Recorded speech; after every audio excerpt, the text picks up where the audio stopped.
الحمد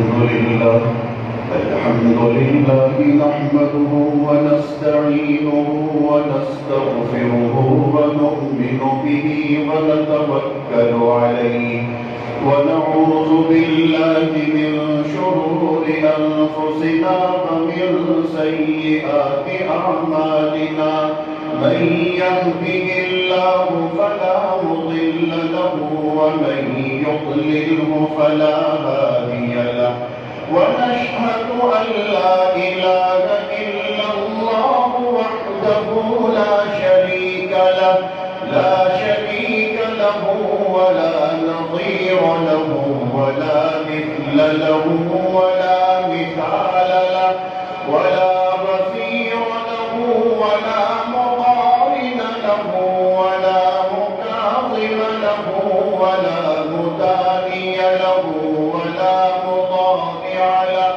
ولا جلد بلد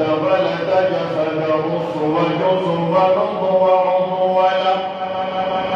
ولا مقارن له ولا مكاظم له ولا مساوي له ولا مقابل له ولا مناظر له ثم نشهد أن لا إله إلا الله وأنه لا معبود ولا مسجود إلا هو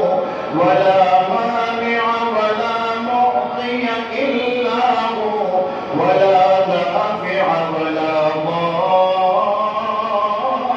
إلا هو ولا كاشف الضر والبلاء ولا مجيب السؤال والدعاء إلا هو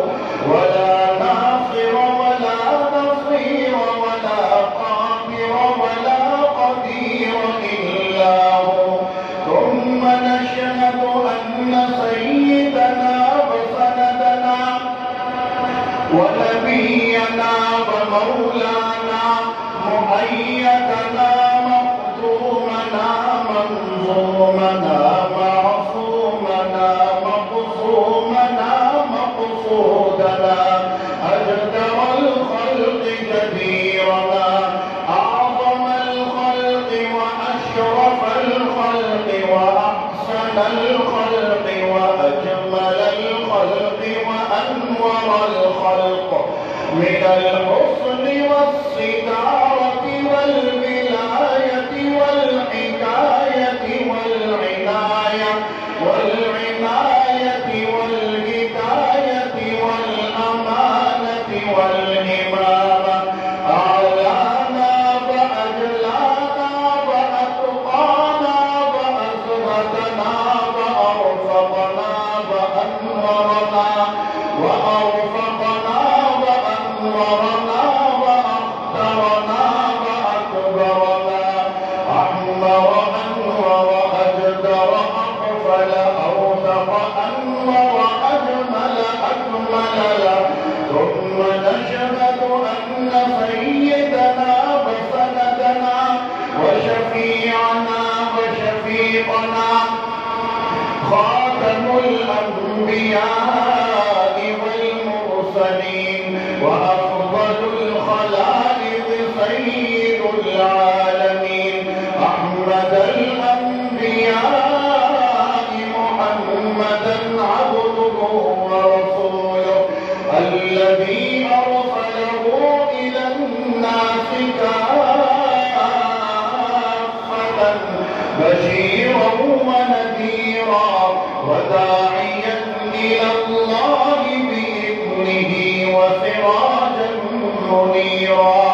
وصلى الله تعالى على محمد المصطفى والمرتقى والمجتبى وعلى آله وأصحابه وأزواجه وأتباعه أجمعين إلى يوم الدين أما بعد فأعوذ بالله من الشيطان الرجيم بسم الله